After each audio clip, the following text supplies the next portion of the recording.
Hi, this is Trook, and today I'm talking about essay introductions that don't suck. I feel like we all feel at some point in our lives that all introductions feel awkward, starting with when we try to introduce ourselves to other people. And I made this joke, hey, what's your sign about like the awkwardness of pickup lines? And when we get nervous, we don't know what to say, or when we want people to see us in a good light, sometimes we get jammed up. And I know you have that problem. We have that problem with introductions too. I mean, basically, I feel like you should write your introductions after you write the paper because you're discovering so much as you write. But I know a lot of students like to be able to get their introduction down and then write the paper and then perhaps rewrite the introduction several times as you revise. So we've all had awkwardness with introductions, and maybe you've gotten better. I've certainly gotten better at introducing myself in public to other people. I'm still not the best at it. But the goal is we want to be able to command attention and authority. And, in personal introductions, we want to also create a connection. So that's part of what we're doing in introductions and essays, too. All right, so we can't just yell, hey, listen to me, read this, it's really awesome. These are some things that readers might need to keep reading, and that's our job, right? Like, how do we get a reader to read past the headline or the first line? You could make them care. You could hold authority, like maybe you want to hear what an expert has to say or what a researcher on this topic or someone with personal experience on this topic has to say. You could engage their curiosity. Sometimes that can um, be through language or word choices or just a new perspective. You can make it current. A lot of people read everything on a certain topic if they're trying to keep up to date on it. You can just convince them that they need to know about this. Maybe it's something most people don't know about. And also using story or narrative techniques to create a relationship or a way that they could relate to the topic or feel fascinated by it.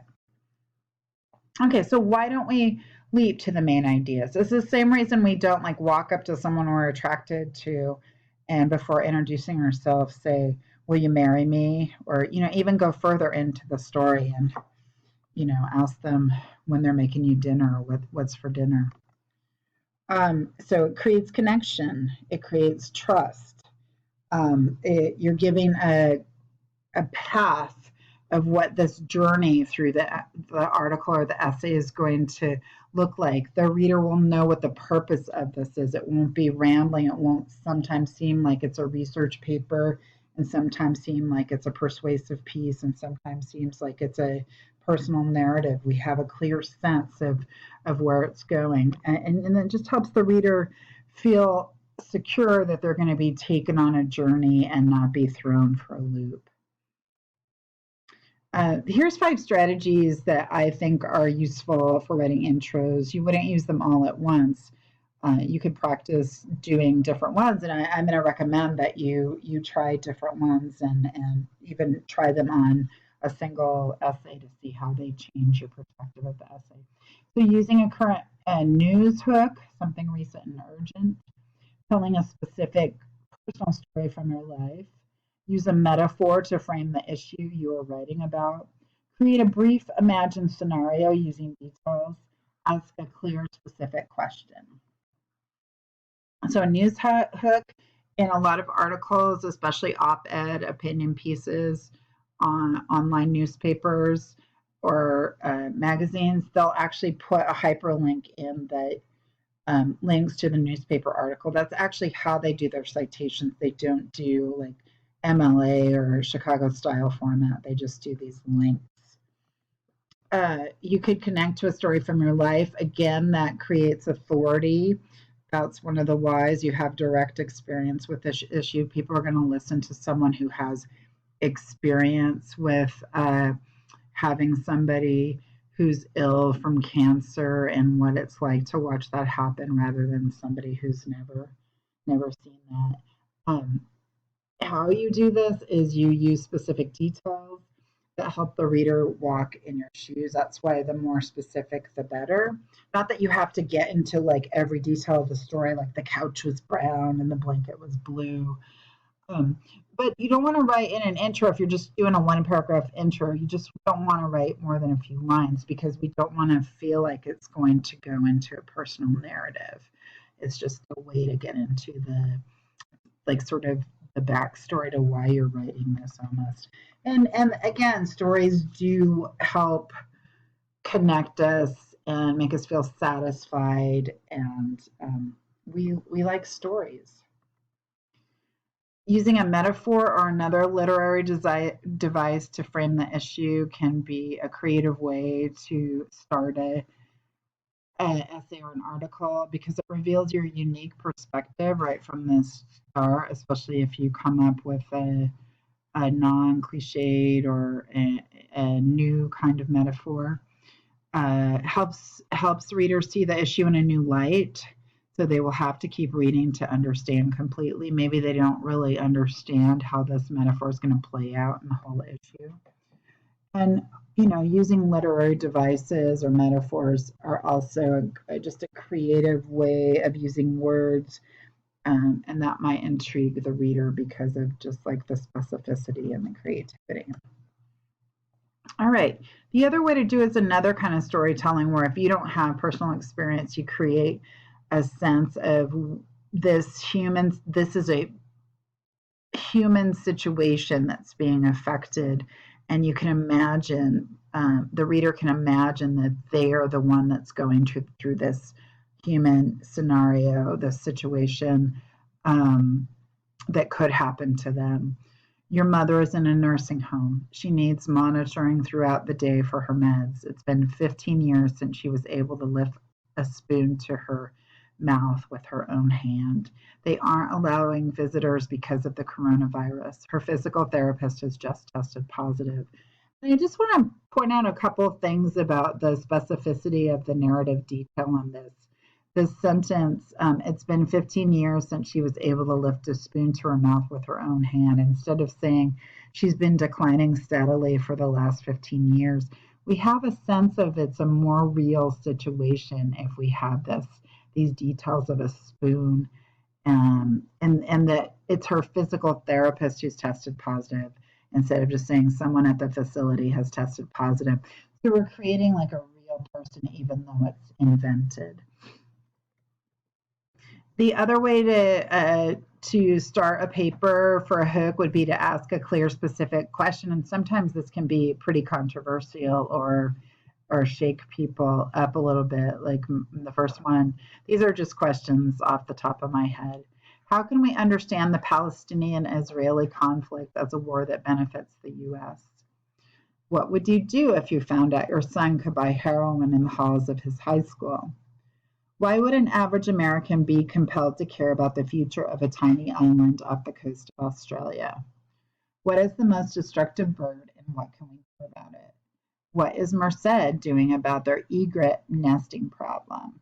So each of these, it could be that the reader might have a relationship with that, like maybe they have a kid or a family friend or someone who's a heroin addict, and they want that, or maybe they're just fascinated. Does this really happen? And who knew about destructive birds? And how are egrets a problem? Aren't they that beautiful bird in the water, in the like creeks and things like that? And then just something more controversial: the Palestinian-Israeli conflict and the United States relationship to that war.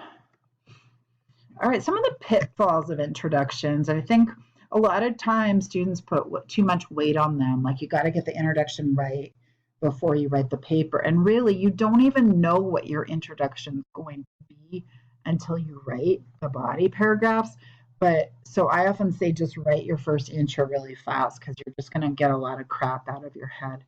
But some of the things that get stuck in an intro, one pitfall that I don't have on here is that you keep the same intro that you started with, even though your paper changed and the whole way that it went, and even the main argument change. So just make sure you keep revising your intro. You have to get used to just tearing it up and starting over.